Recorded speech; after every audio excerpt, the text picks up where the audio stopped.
अब तक आपने सुना कि कावेरी जी अपनी तीनों बेटियों ईशा, मोहिनी और सुहाना 3 घर जमाई लड़कों के साथ करवा उन्हें लगता है कि ये लड़के शायद घर का कामकाज संभाल लेंगे, लेकिन उनके तीनों घर जमाई बहुत आलसी थे। वो नौकरी भी नहीं करते थे और बाहर का काम भी नहीं। कावेरी जी ने अपनी बेटियों से कहा कि वो प्रेगनेंसी का बहाना बनाकर अपने पतियों को सबक सिखाए। अब सुनिए आगे। मम्मी, आपने जैसा कहा था हमने वैसा ही किया, लेकिन देखिए ना, विवेक का हाल तो वैसा का वैसा ही है। घर में ना सुबह का नाश्ता बनता है और ना खाना।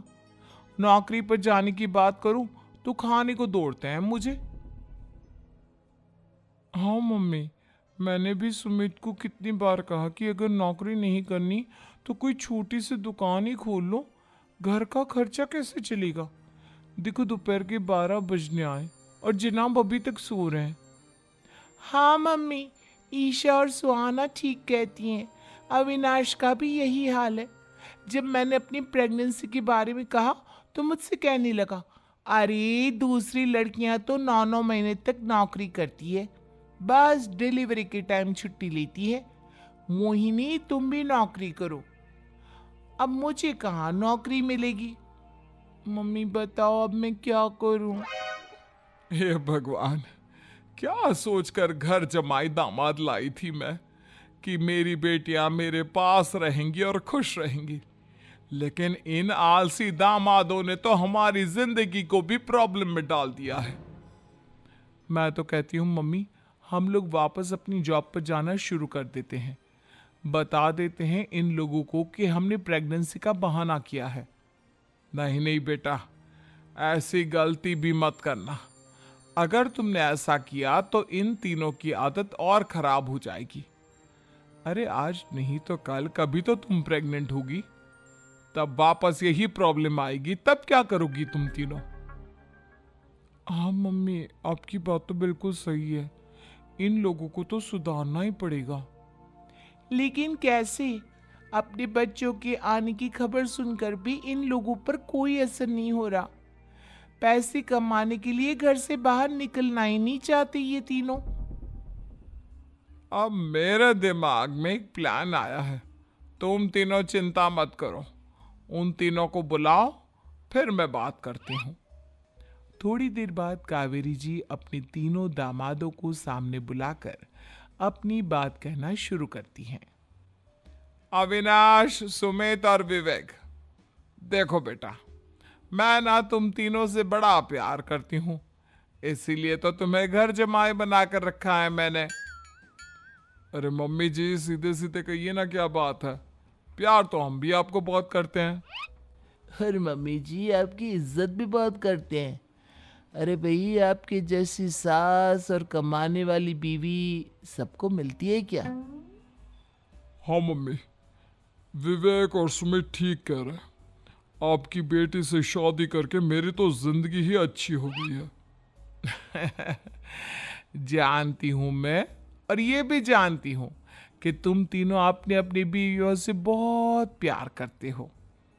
बेटा, बात ऐसी है कि हमारे कुल गुरु ने कहा है कि प्रेग्नेंट होने के बाद मेरी तीनों बेटियां शुरू के 4 महीने हमारे गांव में जाकर रहेगी, जहां मेरे चाचा जी रहते हैं। अरे लेकिन क्यों मम्मी, गांव में जाकर रहने की क्या जरूरत है इन तीनों को। वो क्या है ना बेटा, हमारे परिवार को एक श्राप है। अगर मेरी बेटियों ने यहाँ पर बच्चा पैदा करने की कोशिश की तो उनके बच्चों को कुछ भी हो सकता है। इसलिए अब से लेकर 4 महीने पूरे होने तक इन्हें गांव वाले घर में रहना पड़ेगा। हाँ, तो इसमें प्रॉब्लम क्या है मम्मी जी? हम भी वहाँ जाकर रहेंगे, पिकनिक मनाएंगे। अरे भाई बीवी जहाँ, हम भी वहाँ। हाँ यार, आइडिया तो बहुत अच्छा है। शहर की जिंदगी में रह रहकर परेशान हो चुके हैं, अब कुछ दिन गांव में बिताएंगे। तुम लोग समझने की कोशिश क्यों नहीं करते। तुम में से कोई भी वहां नहीं जा सकता, और मैं यहां रहूंगी ना तुम तीनों के साथ। 4 महीने की तो बात है, उसके बाद ये तीनों ही लौट कर आ जाएंगी। ठीक है मम्मी जी, अब हमारे बच्चों का सवाल है तो ये तो करना ही पड़ेगा। कावेरी अपनी तीनों बेटियों को कुछ दिन के लिए घर से बाहर कहीं दूसरे शहर में रहने के लिए भेज देती है। कुछ दिनों के बाद, अरे मम्मी जी, बहुत दिन से पिज्ज़ा नहीं खाया, मंगवाइए ना। क्या बताऊं बेटा, पहले तो बेटियां खर्चा दे देती थी क्योंकि उनकी नौकरी थी, लेकिन अब तो मेरे पास पैसे ही नहीं बचे। थोड़े बहुत पैसे हैं जो बच्चों की डिलीवरी में काम आएंगे। लेकिन मम्मी जी, आपकी बेटियों को वापस आने में तो अभी बहुत वक्त बाकी है। वही सोच सोच कर परेशान हो रही हूँ। सोच रही हूँ कल से दूध भी बंद करवा देती हूँ। अब दूध वाले को देने के लिए पैसे भी तो नहीं है ना। अरे नहीं नहीं मम्मी जी, अगर दूध भी बंद करवा दोगी तो मुझे चाय कहाँ से मिलेगी? और चाय के बिना मैं तो मर ही जाऊंगा। क्या करूं बेटा, इसके अलावा हमारे पास कोई ऑप्शन नहीं है।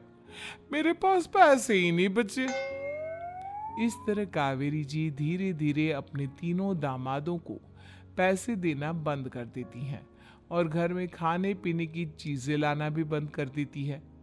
अब वो तीनों बुरी तरह से परेशान होने लगे थे और इसलिए एक दिन तीनों प्लान करके घर से बाहर निकलते हैं और बाजार में जाने के बाद, यार अच्छा खाना खाए हुए कितने दिन हो गए, पता नहीं कब अच्छा खाना मिलेगा।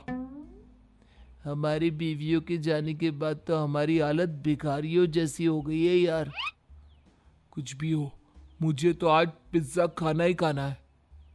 जेब में 1 रुपया नहीं है और पिज्जा खाएगा, कहां से आएंगे पैसे? अरे देख, वहां सामने बोर्ड पर क्या लिखा हुआ है।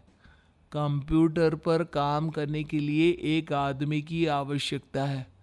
भाई मैं तो जा रहा हूँ, काम करूँगा और शाम तक पैसे लाकर आराम से पिज्ज़ा खाऊंगा।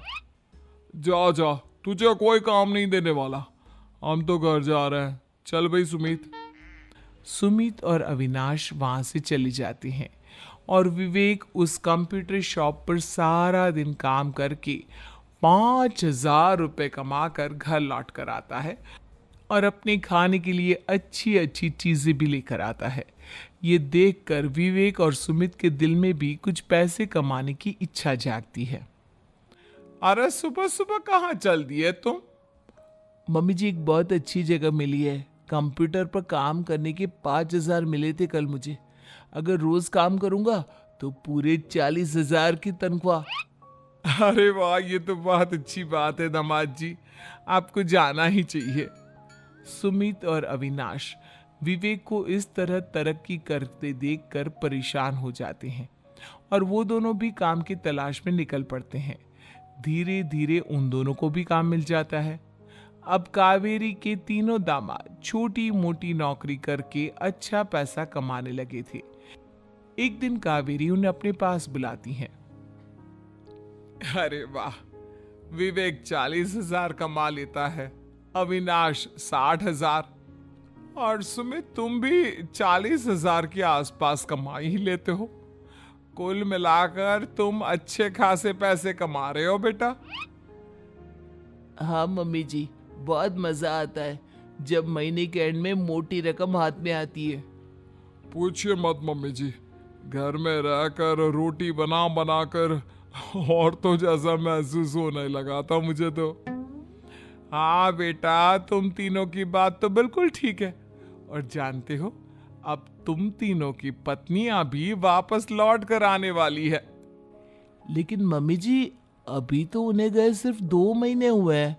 आपने तो कहा था वो 4 महीने के बाद लौट कर आएंगी।